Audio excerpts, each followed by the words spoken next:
يعني كثير من الناس يعني اليوم يعني viennent avec un hadith en disant c'est la parole du prophète sallallahu alayhi wa sallam sans connaître le contexte de pourquoi le prophète il avait dit ça, sans connaître les commentaires des savants, etc. Est-ce qu'il est permis à n'importe qui de prendre n'importe quel hadith et de l'utiliser sans connaître pourquoi le prophète il a dit? C'est une question importante. Tout d'abord, le hadith, quand on dit un hadith, on ne parle pas du hadith d'un journaliste, d'un président, d'un responsable. On parle du prophète sallallahu alayhi wa sallam. Et lorsqu'on parle du prophète sallallahu alayhi wa sallam, on parle d'une révélation. D'une révélation veut dire d'Allah Ta'ala. Donc si je rapporte un hadith alors que je ne connais pas ses études, ses analyses, son contexte, ses conditions, etc., et je ne parle pas uniquement de l'authenticité, je risque beaucoup de choses. Pour comprendre cela, l'imam Muslim rapporte d'après Sufyan, d'après le fils de Taous, d'après Taous al-Yamani, d'après Abdullah ibn Abbas radiyallahu ta'ala anhu wa arda, anna rajulan ja'ala yuhaddithuhu bi hadith. Un homme commençait de rapporter le hadith à Abdullah ibn Abbas. فجعل عبد الله ibn Abbas يلتفت يمينا وشمالا. Donc Abdullah ibn Abbas, à chaque fois il entend le hadith, il tourne sa tête. فقال يا ابن عباس أحدثك عن رسول الله وتلتفت. Il lui dit, Ibn Abbas, je te rapporte le hadith du prophète sallallahu alayhi wa sallam et tu tournes ta tête.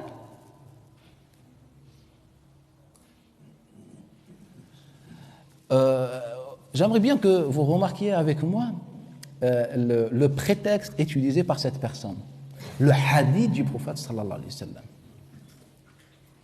Sachant pour attribuer une parole au prophète sallallahu alayhi wa sallam, ça nécessite de très longues années d'études. C'est pas juste j'ai trouvé un hadith dans le Bukhari, donc c'est le hadith du prophète sallallahu alayhi wa sallam, je vais vous donner des exemples. قال أحدثك عن رسول الله صلى الله عليه وسلم وتلتفت. Donc c'est grave. Peut-être t'es mécréant peut-être, car c'est le hadith du prophète sallallahu alayhi wa sallam. Abdullah ibn Abbas va lui donner une leçon. قال إن الحديث عن رسول كنا إذا سمعنا الحديث عن رسول الله صلى الله عليه وآله وسلم ابتدرته أسماعنا. Lorsqu'on entendait le hadith du prophète sallallahu alayhi wa sallam, nos oreilles, il nous dit, précipitent vers le hadith. C'est une métaphore, c'est-à-dire on est soumis au hadith. On est soumis au hadith, comme ce que Bibi al-Harawiya, c'est une savante de hadith. Elle a un recueil qui s'appelle juste Bibi. Elle nous rapporte, d'après le Barra ibn Azib, que lorsqu'on assistait avec le prophète sallallahu alayhi wa sallam, les oiseaux se posent sur nos têtes. La soumission à la parole du prophète sallallahu alayhi wa sallam. Donc Abdullah ibn Abbas lui dit, lorsqu'on entendait autrefois le hadith du prophète sallallahu alayhi wa sallam, c'était la soumission. وكان الحديث عن رسول الله صلى الله عليه وآله وسلم يحفظ. Et dans cette époque, le hadith du prophète sallallahu alayhi wa sallam, on le mémorisait dans le cœur, pas dans les livres. والحديث عن رسول الله إنما يحفظ. Et le hadith du prophète sallallahu alayhi wa sallam, il est uniquement à mémoriser, de le mettre dans le cœur et l'appliquer, comprendre, etc. أما وقد ركبتم الصعب والدلول فهيهات.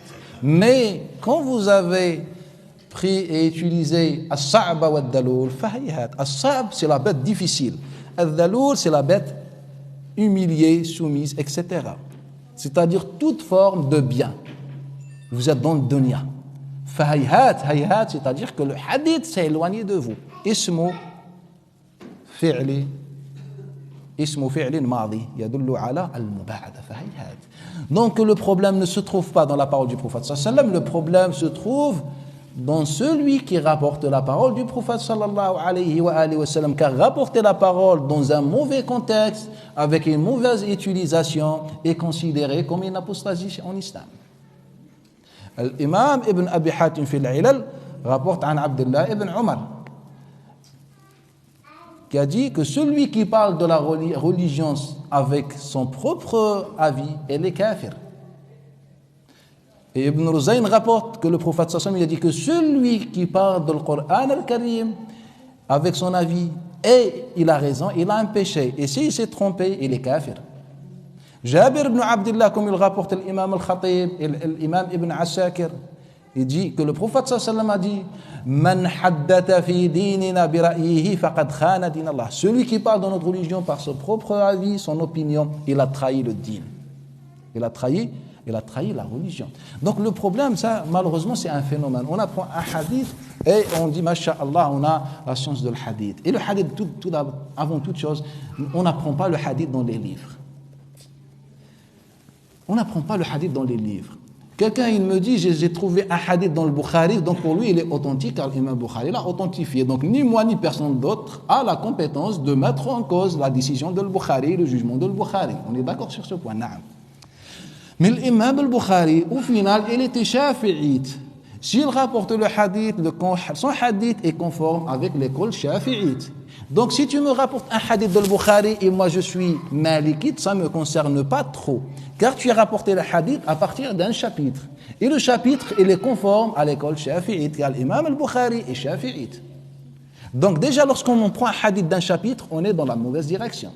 Deuxième chose, tous les savants de la science de l'hadith disaient, les grands savants de la science de l'hadith disaient que le livre de Bukhari est plus difficile que tous les livres de Sunnah. Et que le livre de Bukhari ne peut être étudié qu'avec les savants. Pour quelle raison? Car ce sont des gens qui ont compris l'imam al-Bukhari. Moi, je vous dis par expérience, le livre le plus difficile dans ces chapitres et dans ces hadiths, pas dans le sens des hadiths, dans les utilisations des hadiths, c'est l'authentique de l'imam al-Bukhari. Et je parle après une longue expérience dans la science de l'hadith. Je vous donne un exemple. Vous allez voir avec moi dans le chapitre de Tahara, la purification. Chapitre de Tahara, c'est le 4e chapitre dans l'authentique de l'Bukhari. On trouve que l'imam al-Bukhari rapporte un hadith. D'après, en disant Haddathana Ahmad ibn Shabib, Haddathani Abi, عن صالح ابن كيسانة عن الإمام الزهري بن شهاب عن حمزة بن عبد الله عن عبد الله بن عمر. حمزة c'est le fils d'Abd Allah ibn Umar. قالت كانت الكلاب تصول وتجول في تبول وتقبل وتدبر في المسجد ولا نغسل ذلك. Que les chiens urinaient et ils faisaient le va-et-vient dans la mosquée.